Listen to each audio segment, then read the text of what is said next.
Hello दोस्तों, स्वागत है आपका मेरे इस यूट्यूब चैनल STR अकेडमी पर, जहां पर हम बीएससी के सभी सेमेस्टर के लिए जूलॉजी और बॉटनी पढ़ते हैं। आज फिर से मैं आप लोगों के लिए एक और लेक्चर लेकर आया हूं, जिसमें हम लोग पढ़ेंगे फाइलम आर्थ्रोपोडा के बारे में और इसके कुछ कैरेक्टरिस्टिक फीचर्स के बारे में भी डिटेल स्टडी करेंगे। तो चलिए शुरू करते हैं। Phylum arthropoda. फाइलम आर्थ्रोपोडा सबसे लार्जेस्ट फाइलम है। इसके अंतर्गत आने वाले एनिमल्स बहुत डाइवर्स हैं, बहुत ज़्यादा डाइवर्स एनिमल्स इस फाइलम के अंतर्गत आते हैं। Arthropoda is the vast and highly diverse phylum of invertebrate. Invertebrate का जो सबसे हाईएस्ट डाइवर्स फाइलम है वो क्या है? आर्थ्रोपोडा है। Animal that include insects, spiders, crustaceans and many other organisms. जैसे कि इंसेक्ट बहुत सारे जो आप खेतों में देखते हैं, बहुत सारे इंसेक्ट बाहर इन्वायरमेंट में, स्पाइडर्स मकड़ियाँ, और जो क्रस्टेशियंस जैसे कि केकड़ा और बहुत सारे पानी वाले एनिमल्स जो आर्थ्रोपोडा के अंतर्गत आते हैं। It is the one of the largest phylum in the animal kingdom. Animal kingdom का सबसे लार्जेस्ट फाइलम है, with over a million described species and many more yet to be discovered. Million से भी ज़्यादा इसमें स्पीसीज हैं और कम से कम उतनी ही स्पीसीज अभी डिस्कवर करने को रह गई। बहुत ज़्यादा डाइवर्स है, बहुत ज़्यादा डाइवर्स इसका।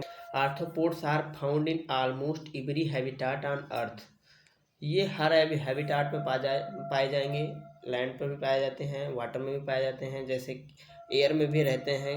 जैसे कि जो स्पाइडर होती है वो जाल बना के छतों के ऊपर रहती है एयर में, और जो क्रस्टेशियंस हैं वो वाटर के अंदर रहते हैं। बहुत सारे आर्बोरियल इंसेक्ट हैं जैसे कि जो खेतों में रहते हैं, जैसे टिड्डा। इसमें देखिए साफ साफ लिखा गया है कि arthropoda is the largest phylum. तो लार्जेस्ट फाइलम है ही। इसके कुछ कैरेक्टरिस्टिक फीचर्स हैं, चलिए इसको डिस्कस कर लेते हैं। कैरेक्टरिस्टिक फीचर में दिया गया है, पहला कैरेक्टरिस्टिक फीचर क्या है? Exoskeleton. Exoskeleton one of the defined feature of the arthropod in their exoskeleton, a hard chitinous outer covering that provides support and protection for the animal body, and the exoskeleton also serve as the site of the muscle attachment for the movement। जो इनका exoskeleton है वो काइटिनिशियस होता है, chitin का बना होता है, और क्या करता है? आउटर कवरिंग सबकी क्या करती है? प्रोवाइड करती है सपोर्ट और सुरक्षा करने में वर्क करती है, प्रोटेक्शन करती है। बहुत सारे एनिमल्स के अंदर अलग अलग प्रकार की प्रोटेक्टिव लेयर पाई जाती है, कि किसी किसी में काइटिन की बनी होती है, और जितने भी एनिलिड्स हैं लगभग सभी एनिलिड्स के अंदर काइटिनिशियस पाई जाती है। जो भी आउटर कवरिंग होगी वो काइटिनिशियस होगी, जो एक्जोस्केलेटन होगा वो काइटिनिशियस होगा। और ये जो मसल्स की मूवमेंट है उसको भी करने में हेल्प करते हैं। जो काइटिन की परत होती है वो क्या करती है? जो मसल्स हैं उनको हेल्प करती है कि वो मूवमेंट अच्छे से कर सकें और उनका अटैचमेंट भी अच्छे से बना रहे। अगला है सेगमेंटेड बॉडी। बॉडी सेगमेंटेड का एनालिट्स में भी था, सारे बॉडी सेगमेंटेड थी, लेकिन इनकी बॉडी जो सेगमेंट होगी वो थोड़ा बड़ा बड़ा सेगमेंट होगा। इन पहले जो एनालिट्स थे उनमें छोटे छोटे सेगमेंट्स होते थे, लगातार होते थे, और पूरी बॉडी सेगमेंटेड होती थी। इनकी भी बॉडी सेगमेंटेड है, इनकी पैर सेगमेंटेड होंगे, फुट होगा सेगमेंट इनमें होगा, लेकिन इनके सेगमेंट थोड़ा दूर दूर होंगे। Arthropods have the segmented body with the segmented typically grouped into 3 region. इनका जो सेगमेंटेड बॉडी है ये 3 रीजन में डिवाइड किया गया है, हेड में, थोरेक्स में और फिर एब्डोमेन में। हेड एक उनका जो आगे वाला पोर्शन होगा वो हेड होगा। एब्डोमेन पोस्टीरियर पार्ट होता है, एब्डोमेन पोस्टीरियर पार्ट होगा। The number of segments and their arrangement can vary significantly between different arthropod groups. जो इनके सेगमेंट का नंबर है ये अलग अलग आर्थ्रोपोड ग्रुप में वेरी करता है, मतलब अलग अलग होता है। और जो अरेंजमेंट है इनकी, ये अरेंजमेंट भी अलग होती है। आगे है जॉइंटेड अपेंडेजेज।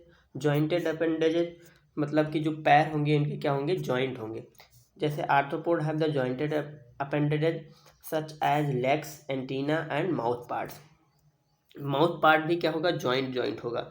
जैसे कि कोई भी माउथ पार्ट ऐसे बना हुआ है मान लेते हैं, तो इनमें जॉइंट लगे होंगे, ऐसे ऐसे जॉइंट लगे होंगे, ऐसे जॉइंट और ऐसे जॉइंट होते हैं। बॉडी सेगमेंटेड होती है, पैर सेगमेंटेड होते हैं, एंटीना सेगमेंटेड होता है और यहाँ तक कि माउथ पार्ट भी सेगमेंटेड होता है। These specialised structure allow arthropod to perform a wide range of activity.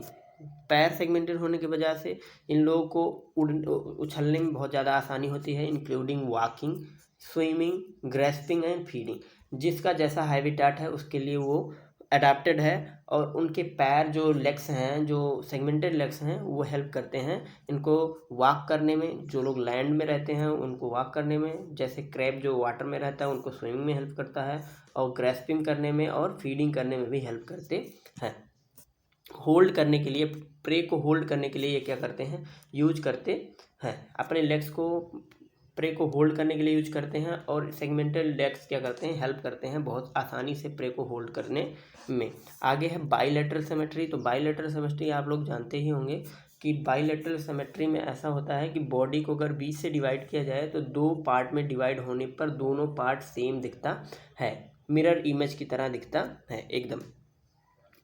दोनों पार्ट में बराबर ऑर्गन्स, बराबर बॉडी स्ट्रक्चर दिखाई देता है। यहाँ पर भी जो स्ट्रक्चर होगा वैसे यहाँ पर भी स्ट्रक्चर होगा। और जो रेडियल सिमेट्री होती है उसमें किसी भी डायरेक्शन से काटा जाने पर वो एक ही जैसा दिखता है। जैसे बाइलेटरल सिमेट्री तो ये हो गई। Open circulatory system.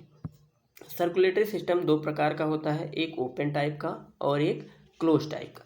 जो भी हायर कोऑर्डिनेट्स हैं उनके अंदर क्लोज टाइप का सर्कुलेटरी सिस्टम पाया जाता है, यानी कि हार्ट ब्लड को पंप करता है और वेन्स और आर्टरीज के थ्रू ब्लड आता और जाता है, बॉडी में ऑर्गन्स तक पहुंचता है। लेकिन जो ओपन टाइप का सर्कुलेटरी सिस्टम होता है इनमें टिश्यूज और बॉडी ऑर्गन क्या होते हैं, ब्लड में डिप होते हैं, डूबे हुए होते हैं। मान लेते हैं यहाँ कोई हार्ट है, हार्ट से एक आर्टरी निकली रहेगी जो कि ब्लड को पंप करके बाहर निकाल देगी और ब्लड से बाहर निकलने के बाद पूरी बॉडी में फैल जाएगा और यहाँ पर ऑर्गन्स क्या हो जाएंगे, ब्लड में डिप हो जाएंगे। और एक ओपनिंग रहेगी हार्ट में जो क्या करेगी, जो बाहर से ब्लड बॉडी से आएगा और इसी हार्ट में वापस चला आएगा। ऑक्सीजन की बहुत ज़्यादा ज़रूरत नहीं होती इनके अंदर, इसलिए इनका ओपन टाइप का सर्कुलेटरी सिस्टम होता है और ब्लड की मिक्सिंग भी हो जाती है। अब आप लोग जानते हैं, ऑब्वियस सी बात है, अगर ओपन टाइप का सर्कुलेटरी सिस्टम होगा तो ब्लड की मिक्सिंग होगी। डीऑक्सीजनेटेड ब्लड और ऑक्सीजनेटेड ब्लड दोनों तरह के ब्लड आपस में मिक्स होंगे। हायर कोऑर्डिनेट्स में ऐसी मिक्सिंग बहुत रेयर होती है, यानी कि होती ही नहीं है। आगे है वेल डेवलप्ड नर्वस सिस्टम। इनका जो नर्वस सिस्टम है वो वेल डेवलप होता है। हमने नर्वस सिस्टम देख ही लिया था, एनालिट्स में भी नर्वस सिस्टम अच्छा खासा डेवलप हो चुका था। तो जो आर्थ्रोपोड है इनका जो नर्वस सिस्टम है वो बहुत ही डेवलप होता है। Arthropod have a well developed nervous system with the brain. इनके पास ब्रेन आ चुका है, पहले गैंग्लिया थी, फिर उस गैंग्लिया इकट्ठा हुई, उसके बाद अब ब्रेन बन चुका है। Ventral nerve cord that runs along the under side of the body. इनके पास वेंट्रल नर्व कॉर्ड भी आ गई है जो पूरी बॉडी के अंडर साइड पर फैली हुई है। They have the specialised sense organ. इनके पास सेंस ऑर्गन्स भी आ गए हैं, जैसे ह्यूमंस में नोज, आई, एयर ऐसे, और सेंस करने के लिए स्किन होती है, ऐसे ही सेंसरी ऑर्गन्स इनके पास भी इस क्या हो गए हैं, डेवलप हो गए। सच एज जैसे कंपाउंड आईज इनके पास होती हैं, एंटीना होता है, detect the respond for their environment. Antenna करते हैं इन्वायरमेंट से डिटेक्ट करने के लिए रिस्पॉन्स को। आई का यूज करते हैं, इनके पास कंपाउंड आई है, दोनों साइड में एक एक आई होती है। आगे है मेजर क्लास ऑफ आर्थ्रोपोड। जो आर्थ्रोपोड के क्लासेस हैं डिवाइड किए गए हैं, 4 क्लासों में आर्थ्रोपोड डिवाइड किया गया है और बहुत सारे क्लास हैं जो यहाँ पर डिस्कस नहीं किए गए हैं, आपके काम के नहीं, क्योंकि ये बहुत ही डाइवर्स फाइलम है, इसमें गिनती करना ही मुश्किल है। के लिए देख लेते हैं पहला क्लास क्या है। पहला क्लास है इंसेक्टा। इंसेक्टा के अंतर्गत ही बहुत सारा डाइवर्स है, बहुत ज़्यादा इंसेक्ट आते हैं। Insect are the largest class with Arthropoda and are the most diverse group of animal on earth. ये हर बार लिखता है कि आर्थ्रोपोड सबसे डाइवर्स ग्रुप है एनिमल का अर्थ पर। They have 6 legs. और जितने भी इंसेक्ट्स होंगे उनके पास 6 लेग होंगे, हमेशा से 6 लेग, जितने भी 6 लेग वाले हों सारे इंसेक्ट्स हैं। Their body segment head, thorax, 3 body segment होगा, हेड, थोरैक्स और एब्डोमेन होगा। जो घर की मक्खियाँ होती हैं, फ्रूट फ्लाई, उनके बॉडी को आप आसानी से ऑब्जर्व कर सकते हैं। उनका एक हेड होता है, उसके बाद थोरैक्स रीजन होता है, उसके बाद एब्डोमेन बना होता है। उसके बाद क्या होगा, हेड, थोरैक्स, उसके बाद एब्डोमेन रीजन होगा। उनके पास 6 पैर होते हैं, पीछे तक 6 पैर होंगे और 2 और 4 भी पंख वाले बहुत सारे एनिमल होते हैं। आगे है often possess wing although not all in insects can fly. बहुत सारे इंसेक्ट में विंग्स भी होते हैं लेकिन वो फ्लाई भी नहीं कर पाते। बहुत सारे फ्लाई करते हैं, बहुत सारे फ्लाई नहीं कर पाते हैं। मच्छर भी यानी कि मॉस्किटो इसी के अंतर्गत आता है, इंसेक्टा के। और आगे दिया गया है दूसरा, जो एराकिनिड्स में इंक्लूड किया गया है स्पाइडर को, स्कॉर्पियंस को, टिक्स को एंड माइट्स को। They have 4 pair of legs, typically have 2 body. जो लेग्स होगा उनके 4 पेयर होंगे, 4 पेयर यानी कि 8 लेग्स होंगे। और बॉडी जो होगी वो टिपिकली सेगमेंटेड होगी। 2 ही सेगमेंट बनेगा, 3 सेगमेंट जो हेड, थोरैक्स और एब्डोमेन था ये नहीं होगा, इसमें से 2 ही सेगमेंट बनेगा। इसे सिफाइलोथोरैक्स भी कहते हैं एंड द एब्डोमेन। आगे दिया गया है क्रस्टेशिया। क्रस्टेशियंस जो हैं यानी कि जो वाटर में रहने वाले जो आर्थ्रोपोड्स हैं, crustaceans include crab, lobsters, shrimps, crayfish and barnacles. जो सबसे ज़्यादा पढ़ा जाने वाला प्राण है वो भी आर्थ्रोपोड के अंतर्गत आता है, जो कि सी फूड है, बहुत ज़्यादा यूज किया जाता है, लोग खाते हैं। क्रस्टेशियंस में क्रैब भी लोग खाते हैं, लोबस्टर्स भी खाते हैं, श्रिम्प भी खाया जाता है, क्रेफिश भी खाते हैं और बार्नेक्लेस भी खाते हैं। दे हैव 2 पेयर ऑफ एंटीना। इनके पास एंटीना होता है जो 2 पेयर होता है, ब्रांच एंड अपेंडेजेज। और उनके बहुत सारे अपेंडेज होते हैं। आप जब प्राण पढ़ेंगे, प्राण के अंतर्गत उसका फिगर जब देखेंगे तो उसमें ढेर सारे क्या होते हैं, अपेंडेज भी होते हैं और एंटीना भी होता है और ढेर सारे अपेंडेजेस भी होते हैं। अगला है चौथा है मायरिया पोडा।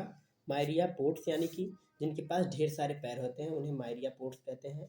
इसके अंतर्गत मायरिया pods include the centipedes and millipedes. They have many legs and elongated bodies with the numerous segments. इनकी बॉडी पर न्यूमरस सेगमेंट होंगे, ढेर सारे सेगमेंट होंगे। और पैर क्या होते हैं, ढेर सारे होते हैं, मिलियन हंड्रेड्स ऑफ पैर इनके फुट होते हैं और दोनों साइड में लगे होते हैं। आप लोगों को मैं दिखा देता हूँ, चलिए एक इमेज दिखा देते हैं जिसमें स्कोलियोप्टेरा दिया है, सेंटीपीड्स का एग्जाम्पल दिया है स्कोलियोपेंड्रा जिसे आम भाषा में लोग गोजर भी कहते हैं।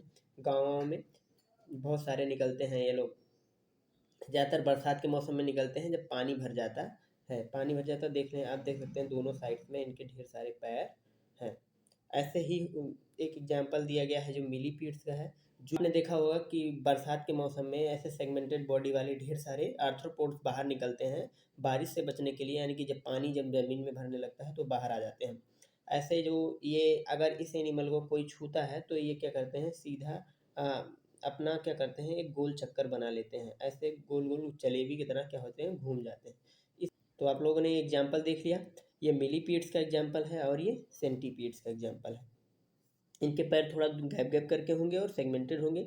सेगमेंटेड पैर सभी के होंगे और इनके पैर क्या होंगे, बहुत पास पास होंगे और ढेर सारे होंगे। इनके पैर थोड़ा इनसे इनकी तुलना में क्या होंगे, कम होंगे। अगला 5वां है चेलीसिरेटा। चेलीसिरेट्स क्या हैं, chelicerates include the horseshoe crab. जो horseshoe crab, sea spider and group of extinct animal called यूरिटेरिड्स।